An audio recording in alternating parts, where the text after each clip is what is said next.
Alright, you're welcome back to our channel. This is Biafran Exodus TV, always bringing you the message of redemption and liberation to the hearts and the minds of our people. Hope everybody is following up, right? We all are following up based on the time and the season and on email. Don't forget, this is the movement of we, the people, by we, the people, and for we, the people, of good conscience. We ambassadors of peace, fairness, equity, and justice. I know remind you. We are progressive. We are the citizens of the United States of Biafra. United we stand, and divided, every enemy of the United States of Biafra will always fall. Let me start by saying it this way. You see, the fear of United States of Biafra, the fear of USB is the beginning of wisdom. If you know, you know. If you know, you know. You may not understand what I'm saying now if you are not in the spirit with us. We, the children of light, from the rising sun. Some couldn't get to the point very, very, very clear. Because we are not here alone. Only more is betraying. Nigerian government, they are learning in a very, very hard way. They are learning in a very, very hard way now. Tulumbu is learning in a very, very, very hard way now. Southeast politicians, especially Soludo, Opus Odemma, and the rest of them, apart from Oti, I can even though no, but as long as I can with the Nigerian government, I don't trust nobody. As long as you know with the Nigerian government, you won't. But for now, I'm going to test your hand body Oti. Until our people will complain. Until the people will complain, then I'm going to get where. But for now, it's nobody one side. The Nigerian government is learning in a very, very hard way now. Tulumbu is learning in a very, very hard way now. After that shambolic got and the Carlo. And I said it. Only one opportunity to make things right. Tulumbu, I even made a video. See Tulumbu. You might know when you got advice to jail Mazen and the Carlo. Don't listen to them, oh. They don't love you. Now, Fulani of Caliphate in our South, we got Ghana president again our South. They don't love you. They don't love you. Use this opportunity and do the right thing. Do the right thing. Release Mazen and the Carlo. Acknowledge USB. Even other possible divide put that country. Divide. Oh, you have already made it. You have already made it. You are the king of Lagos. You don't have anything to lose. You have already gotten it all. Use this opportunity since he met Ramoto as the president of Nigeria. Just do the needful by releasing Mazen and the Carlo and acknowledging the referendum of Biafra, of the United States of Biafra. If what dear lad here, your legacy will live forever. Don't allow this injustice to die in your hand. Tulumbu we kaubi. We pop tamoto show. I don't want to okay. Mine bomb. Oceana Sokoto. Today, how far? Today, how far can I do now? Since the emergence of the United States of Biafra, since USB throw down, okay in name. Mbagi hende USB now to the White House. I want name in Nigeria now. I know so. Mazan Carlson if you know, you know. Don't fight against those fighting for you. One very, very good advice. So this is a very, very good advice. To whom it may concern. To whom it may concern. Mamuao Nezigozia. Magua Negamonte. Magua one Nigerian government. Magua on the Southeast governors. We Fulefu. Ohaneze Ndibo. You have lost of Wageworo. ịnọkwa na CRC o, ịnọkwa na HR, ịnọkwa ụlọ ezekwu na asị ọwụ HM ka ya na-akpụ ya HIV o, nke ọbụla sokwa gị ichiri CRC DDC nọ na-create unnecessary group. Don't fight against those fighting for you. You know this message, you know it. Any person that is fighting for you, don't fight against that person. Very, very good advice can you through here. Also, we know lots of what they will. I know we hear most of the time, but some people are not listening. It is suare. In a pushy are. In a body sweet. In a mari choro. If you want to travel, no be. I talk on Abu Bosia Yanya. I know we are here many times. They don't want to listen. Now, without wasting time, I'm going to video in Choroka Webta here. I connect on a dot. Just a lot on the table. A lot is happening. A lot in there. As we speak now, Tunumbu na kwade ga UK now. On a gigi back on UK. Tunumbu na kwade gigi back na UK. The UK biano anima museum. KN museum. No kuno at in charge of na biano. The UK said when the problem case can have an asa King Charles na one year. Things is happening. America on the neck of Tunumbu and I pray now. Ma kwankwaso ma gugoti one things are happening because of Guinea. They went and fight against person that is fighting for them. Mazina Nikalo was fighting for everybody. And the Galosayok. Man, no say Tiena. Let's go there. Without wasting time, let's go there. Yabana can you join you? Actually, I'm going to connect the dots here. I'm going to connect one of the dots. Connect one of the dots. Tumuchuko Kabiama. Connect one of the dots. Let's go. Listen. Come on, Oputago. Okay, Oputago. Why you such as Oputago? Badriana, but I throw it to me and girl say, Oputago. You can't Oputago, right? Listen. They don't understand the level of how things have gone wrong in Nigeria. Mm-hmm. They do not understand. Anyway, you see this issue, I am on it, and I am going to get updated information about it as usual, and I'll carry you along things that will unfold. Before they will unfold, I will let you know. But for now, take a listen to the analysis from Arise News. Congressmen Riley Moore and Chris Smith have proposed the Nigeria Religious Freedom and Accountability Act of 2026, recommending targeted sanctions, asset freezes, and visa bans against former President. One, before I give you the watch what this thing, go take data. Make sure, please, click the like button. Share this program. And this is the first time coming across this our channel. Subscribe. Information is power. Things are happening. Leave hatred. Leave spirit of pride alone. Leave sentiment. You focus. Make sure you're on the right track. Learn when you need to learn. Be smart when you need to be smart. Adhere when you need to adhere. Things are happening. The God of heaven, which is the God of justice, atukwana down. USB. The fear of USB is the beginning of wisdom. Let's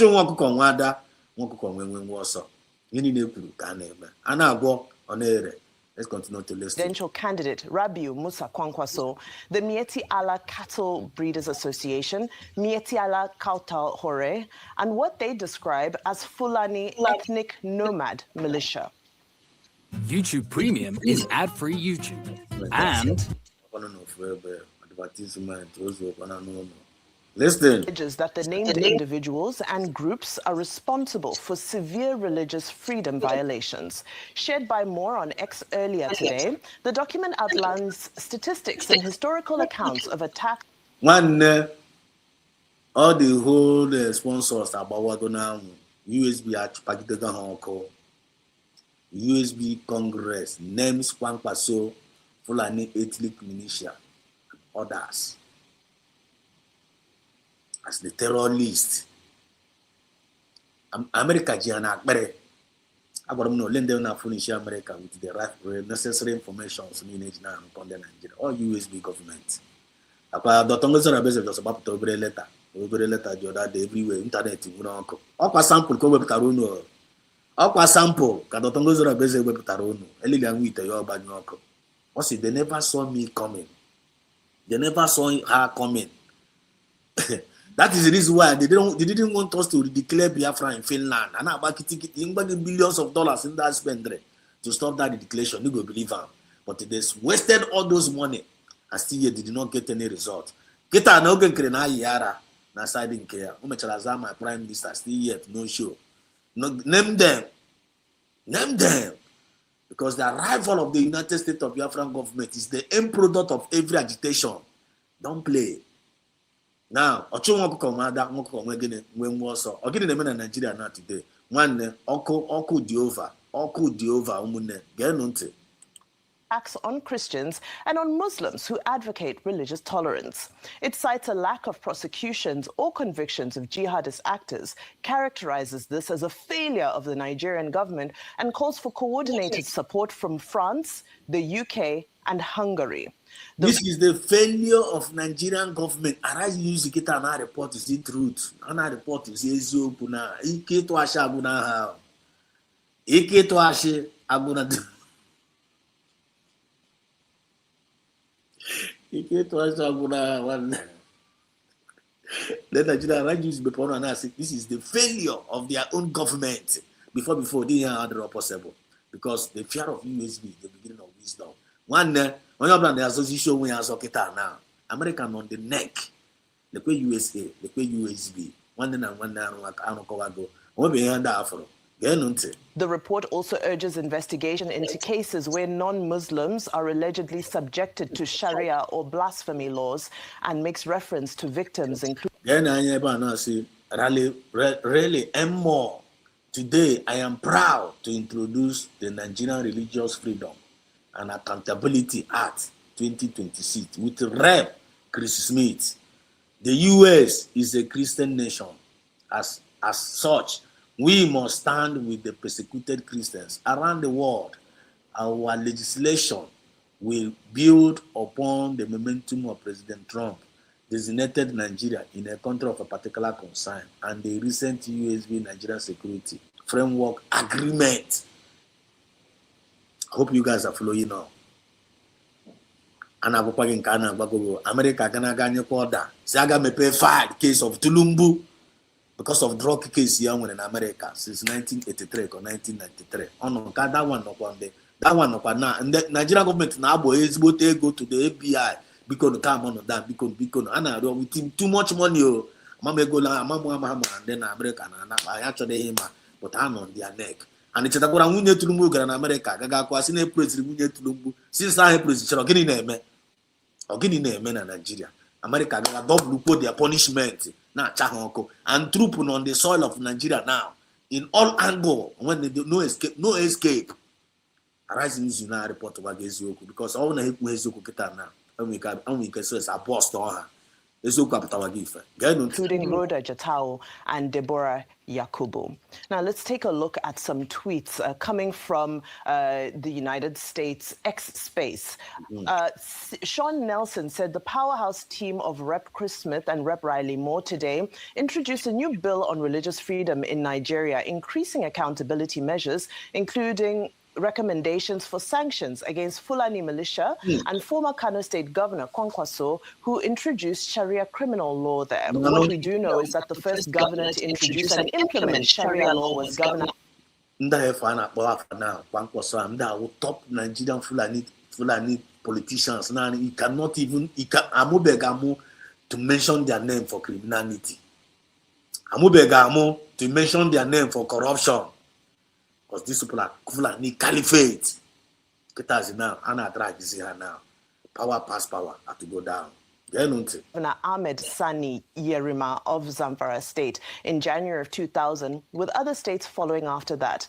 Oh, could this be a case of mistaken identity? Although we know that the bill itself, the proposed bill itself, doesn't make reference to Kwankwaso implementing Sharia law, but the commentary around it alludes to that. So it's a very huge development because there have been several threats about naming people and outing people.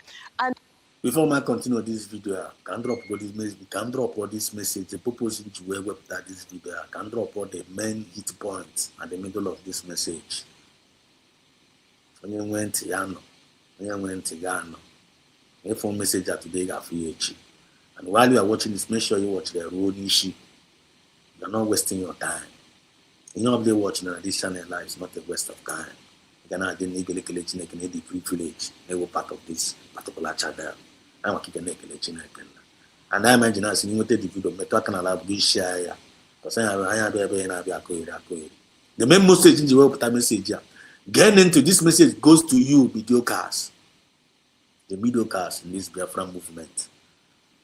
The mediocres. Listen very, very carefully. Okay, for now, I find on the now with the highest opportunity I'm going to make sure that the world acknowledge USB internationally, both America, Israel, Europe, especially American government. In the name of about the Tongoza war, in the name of about USB war. One on this thing now, Yama affect this opportunity for NG. This golden opportunity for NG. You want Trump to see not regime yapo. You want to make time acknowledge. That time come gama ihe numero 1. That time come gama ihe numero 1. That time come gama ihe numero 1. But we are not going to allow you people but you just na gbuwaru na. Because if all na Trump wa ema make time acknowledge. Back anya ga-efu no. Man can gama the kind of level of nzuzu because of your own personal interest. Because you have Ethiopia here, Opa Sharia can Ethiopia. Opa Sharia. Trump wa without acknowledgement, I need a Maguana Baleka in a fighting USB. I need a phone. But all no plan uno Chirokani Mukota, you know go work for Nana. I can't get between you and Nala. Let's continue this movie.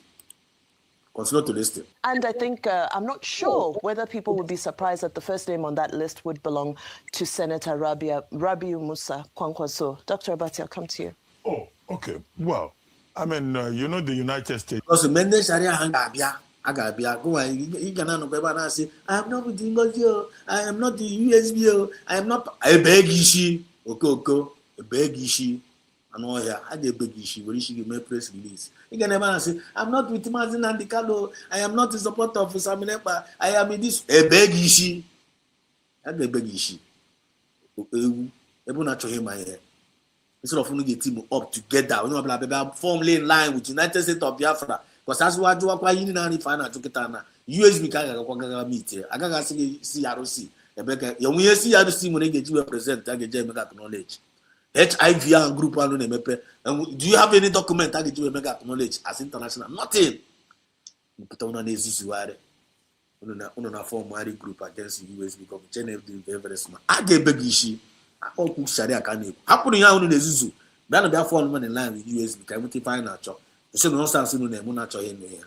Don't fight against those fighting for you. Remember the topic. Let's go. This has been interested under President Trump, either in his first term or now the second term, in religious persecution in Nigeria. Ditto, the Department of State of the United States. Abati. Ishajuwago yoyi. I'm say why I'm not cutting that off. I'm just being led, bail and being led. Just follow me up. Kuna funa Ishajuwago na oyi. Onya info never hitting there Biafra hit boy say this Abati in Elanya here. Arana Bagudia Apati Ganacho. How many Jina is now? How many Jina Jina not at once? The left front and back, center, everywhere. All of them. Actually, United States, also the Department of Justice, and also now you have the African Command being involved, with President Donald Trump carrying the flag and saying there is religious persecution in Nigeria. The federal government of Nigeria has made, considerable effort in that direction to say that Nigeria is a secular country. And Depende buganye, depende na-egbu anyị ebe a. Ọ da na-egbu anyị niile. Achọghị m wada m nọ na GCRC o. Achọghị m wada m nọ na BRIG o. Achọghị m wada m nọ na HIV o. Achọghị m wada m nọ na IPOB organization o. Anyị niile with the same. Na anyị they are coming for all of us. Nwa afọ Igbo. Sort of ịma ihe na-achụgo. Because all of us, we are their common enemy. Magua, and they divide them. This Rozusuru, na dance to their divination. It's in my head. Shame on you, all of you mediocres.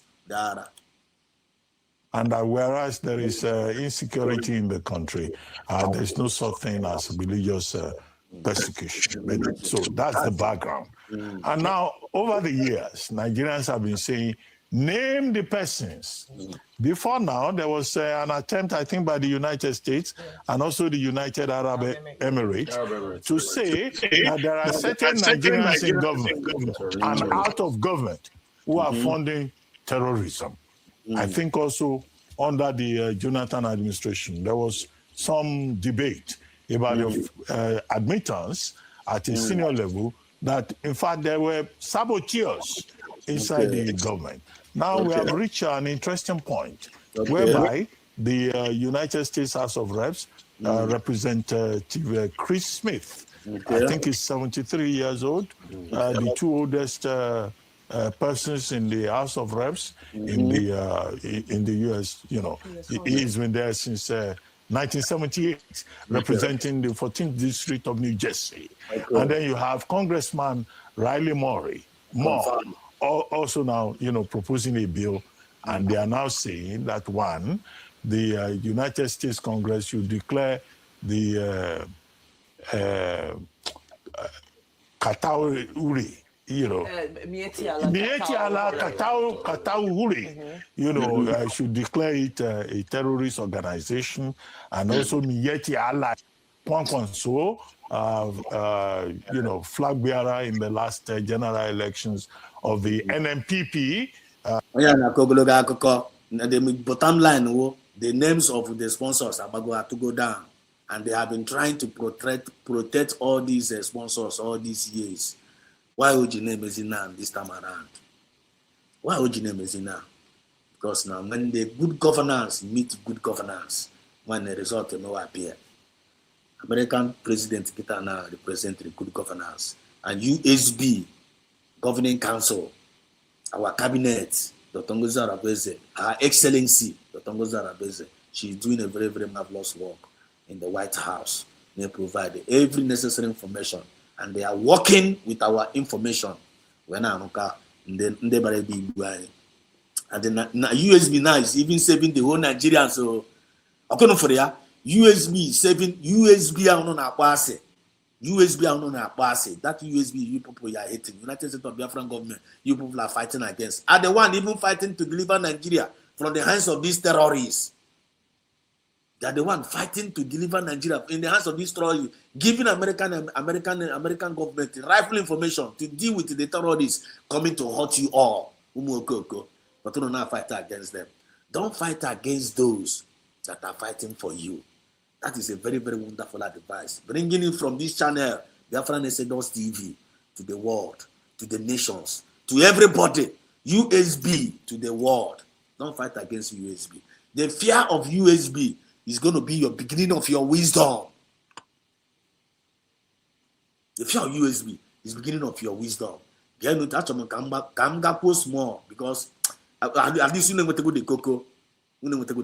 Of this message. There will be also negotiations, discussions at the binational level. Absolutely. Ayo, your take on this okay, so very this important is a huge story. And it's come up from the journey towards this point. Starting off, of course, very significantly, amongst the other things that have happened, that post, that infamous post by President Donald Trump, which then triggered a chain of reaction. Obviously, from the Nigerian end, efforts that have been made to convince the U.S. government that there's no Christian genocide happening. Effort has been made to convince the United States of American government there is no Christian. Onye could do that thing. Effort has been made. They have been trying to bribe their way through. Still yet, the thing in Kodo. Are you getting the point now? Has not seemed to yield much fruit, because the conclusion of this bill is that there is Christian genocide happening. In fact, before we talk about the main thrust of the, the story, which is the naming of some of the people they've identified to institute the Magnitsky Agreement Act, which includes asset freezing. It's not just visa bans, it's also asset freezing. And also this would have an implication for them beyond the United States of America. In fact, in this bill, some of their partners are mentioned, the United Kingdom, as well as others are mentioned. And they might, France, some of them might also decide to take on the same action. But I think beyond that is how detailed the report about the 12-page bill. The preamble was to give details to the extent of the investigation that they did, including the congressional hearing, the fact that both Christian and moderate Muslims have been killed, the fact that some of them who opposed these things were targeted, were kidnapped, and were killed. So a lot of detail in the work that they did, and then the conclusion around what ought to be done in threat to U.S. national security, and that's why they've taken an interest in this matter. But it should be more of an interest for Nigerians. But I think we can't even begin to decide whether or not there's Christian genocide in the first place before we decide to begin to take action in that regard. So that's my first point. The second point then I would then talk about would be what would be the implication of this naming of these individuals, of these people. I agree with Dr. Batsi, not to jump what would be the implication? And I gave all of them one by one. I want to listen to this guy, I'm Oseni. Camera Oseni Neku. Just camera Oseni Okuroku. Oseni. Camera Green Hemeba. Expertise. The U.S. troops, it is reiterated, will not be involved in combat operations.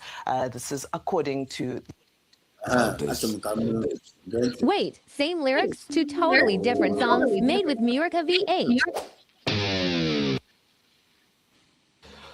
For what it's worth, those that say, oh yeah, there should be Sharia law in parts of this country, if we also now make the argument that can we also have canon laws in some parts of the country, they would say no, straight away. So we should be careful. You asked a very fundamental question. Why can Nigeria take the lead? Because the Nigerian state cannot handle the complicity in this matter. Pure and simple. The Nigerian state cannot handle this thing. I can't handle it here. Let's just end it here. I am with the bank cocoa. Then the nigga handle here had to go down.